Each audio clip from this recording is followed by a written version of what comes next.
Alright y'all, what's poppin'? It's your boy JP. I'm back. I got another video for y'all.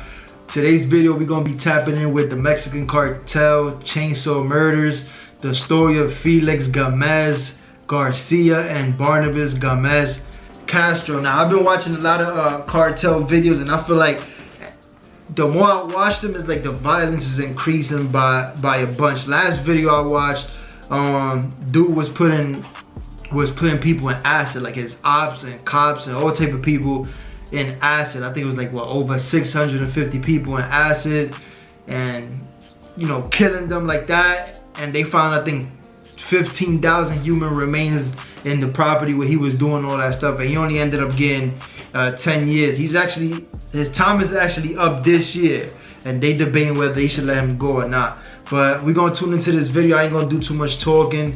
Yeah, just if it's your first time tuning into the channel, make sure you like, comment, subscribe. Make sure y'all subscribe to the channel. Let's grow this family.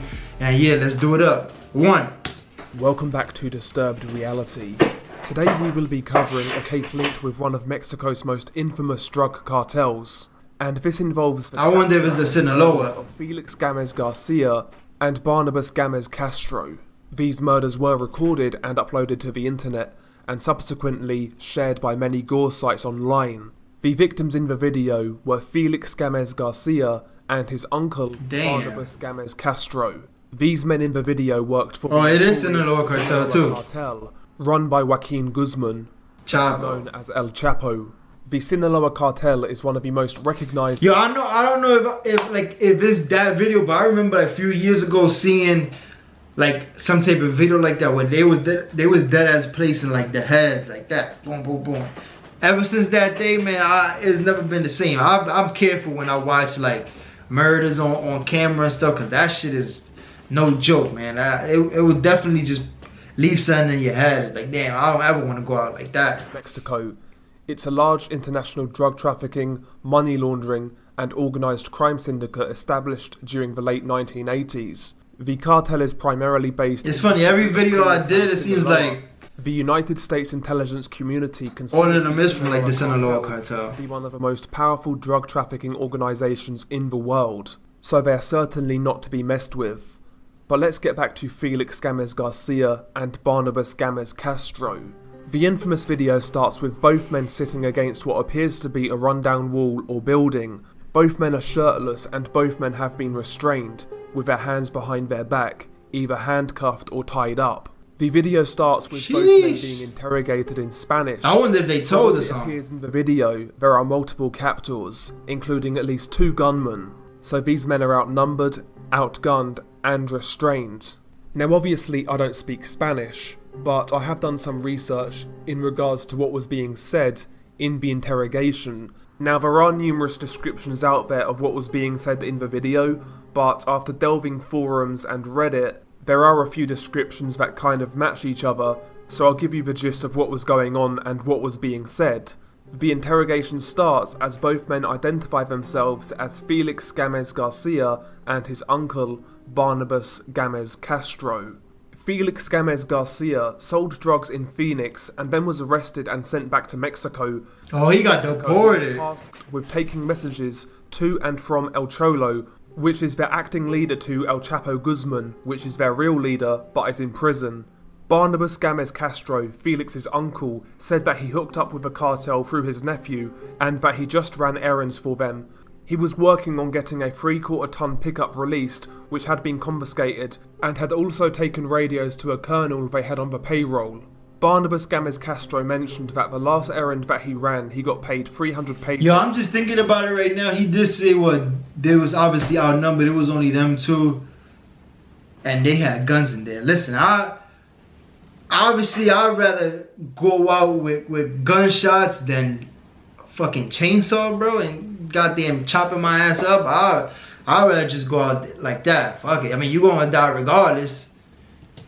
And in conversions, in the UK, that is about £10, and in the US, it is roughly $15. And that is absolutely crazy. When you're taking that sort of risk, you know, risking hard time in prison, or worse, ending up like this, when that's what you're getting paid, man, it's absolutely insane. It really is. I mean, we see media these days, whether it be movies, TV shows like Narcos, they'll kind of paint the picture a certain way where, yes, they'll point out that that lifestyle is very dangerous and very risky, but they'll also point out how glamorous it is, the money, the cars, the women. That shit is just a trap, bro. You get in it, you don't even know if you're ever gonna come out alive. In a certain sense, but in reality, 99% of people in those cartels, the foot soldiers, really aren't getting any money whatsoever. That's a fact. It's probably just a lot of pressure. Terrible, dangerous lifestyle for basically nothing.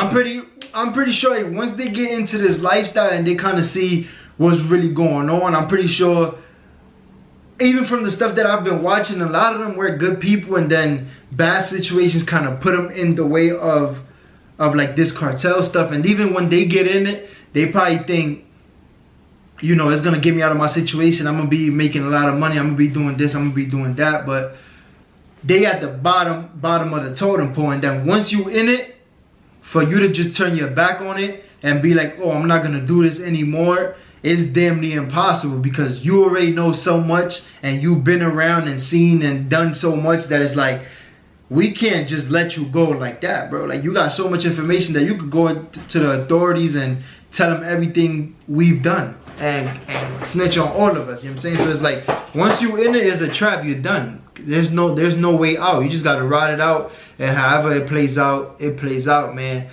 For all the kids out there, it's just in anything that has to do like with gangs and whatever, man. It's best to just go the right path, because you never know. Like, once you go down this path, it might seem like it's the best thing to do or get you out of your situation. I'm pretty sure a lot of these people regret doing what they did and being involved in that type of lifestyle. And when you're dealing with a situation like this, like the cartel, man, they nothing to play with. Your whole family, you know, could be victims of your decisions. You know what I'm saying? But yeah, back to the interrogation. Essentially, both men went on to say not to steal from the cartel, and that if you witness something, just keep your mouth shut and avoid these people. The uncle, Barnabas Gamez Castro, said that he wanted to tell people not to get mixed up in this because it wasn't worth it, and he said that he and his nephew's lives were now worthless, and that was all he had to say. So yeah, essentially from the rough translations online, it appears that these men in the video stole from the cartel. That's a lot of dumb. People describe the men in the video. Anybody could tell you that. That's the dumbest shit in the world. To be the case, it does appear that they were stealing from the cartel, which is hardly any wonder when these guys are getting paid 300 pesos per job. But that is the interrogation in a nutshell. After that, it gets bad, really bad. And before I describe what goes down in this video, again, I would implore you guys not to watch this content. Again, it's just not worth it. It does absolutely nothing for you or your psyche. Yeah, that's the big one. Before I describe what goes on, I'll roughly give you the backstory on how I watched this video. Now, I saw this video shortly after it came out, and if memory serves me correct, that was around 2011 or 2012. It was one of those 2 years. I was definitely still at college, so I would have been around 17 years old, and at that time, you know, I was still going through my edgy teenager phase. Yo, I think this is the video that I saw back in the day. It actually got quite a bit of traction online, not quite as much as Three Guys One Hammer, which I covered previously, but quite a few people were talking about this online, and even amongst each other. But yeah, ultimately, I watched this video at college. We was all on lunch break, and one of my friends got it up on his lunch break in college? A lot of blood. The blood was actually spraying on his nephew, Felix Gamez Garcia.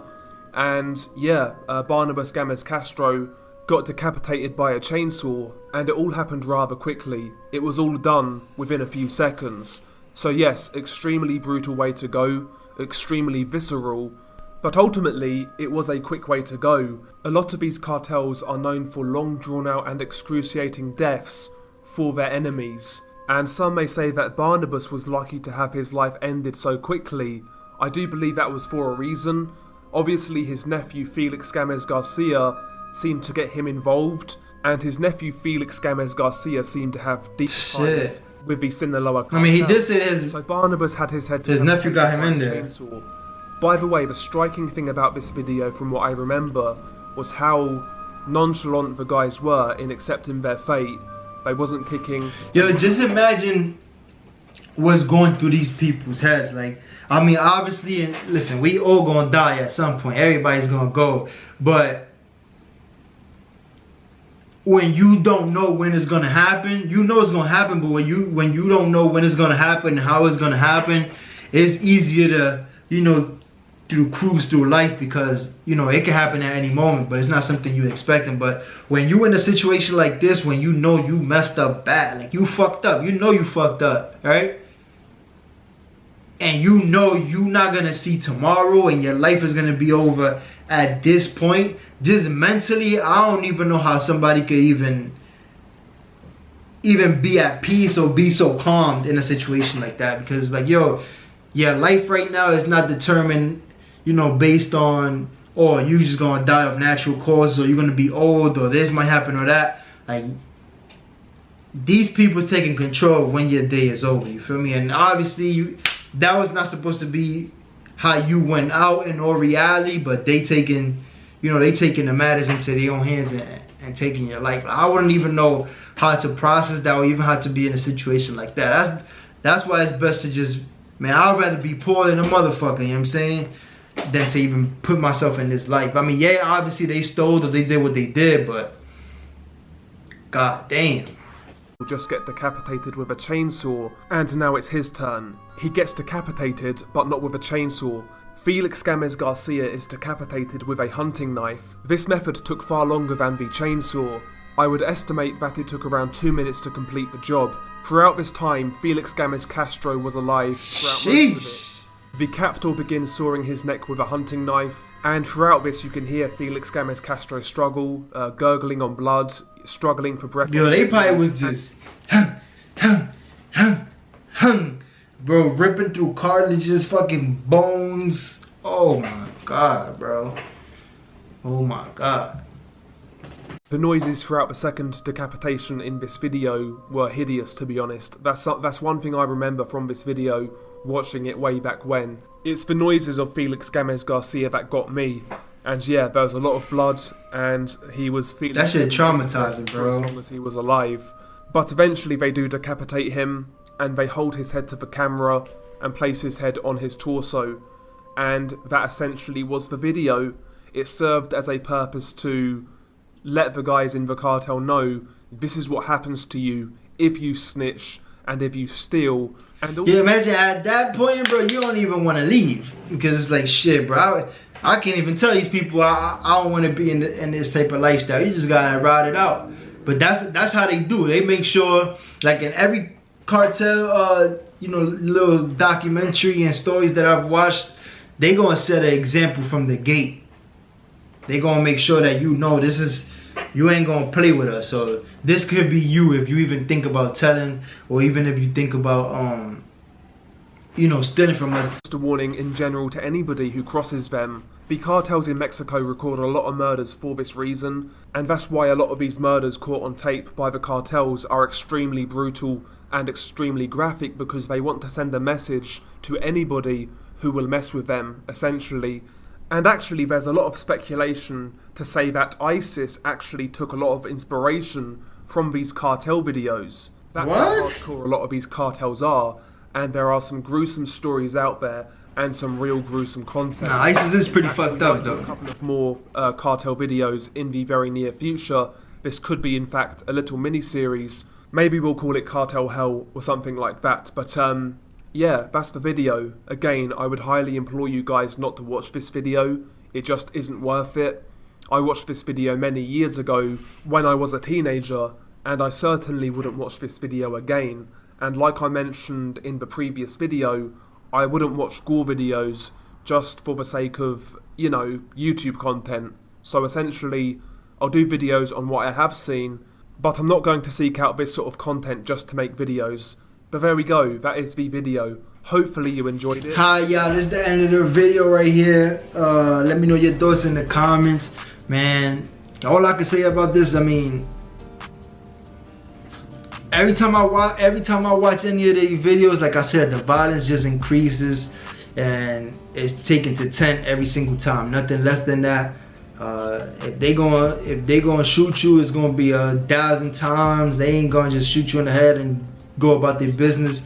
These people they nothing to play with, man. The best thing you could do is, if you could avoid it, if you're not being forced to even join that life, man, just take a different path. go to school, become somebody. And I know a lot of these people do come from environments and cities where, you know, they poor and they trying to better their life, and for some people that's like the best they could do to feed themselves and their family, but they don't really be knowing the, you know, what they putting themselves into and their family, the type of danger they, you know, they putting themselves in, and at the end it's not worth it. So to anybody out there, man, when it even comes to gangs or whatever the case may be, just try to go the, you know, the right path and stay away from all of that, man. Life got better stuff to give than, you know, taking that path, because that shit at the end of the day, bro, you're gonna end up either dead or in jail. And it's cool to grow old. Everybody want to grow old at some point, and, you know, trying to avoid all that is the best way to get there. But make sure y'all like, comment, subscribe. This is the end of the video right here. If y'all got any suggestions, any type of videos y'all think I should react to when it comes to like the cartel, anything crazy like that, make sure y'all send it to me, and I'll definitely react to them. But yeah, I'm out of here, y'all. Like, comment, subscribe. Ooh!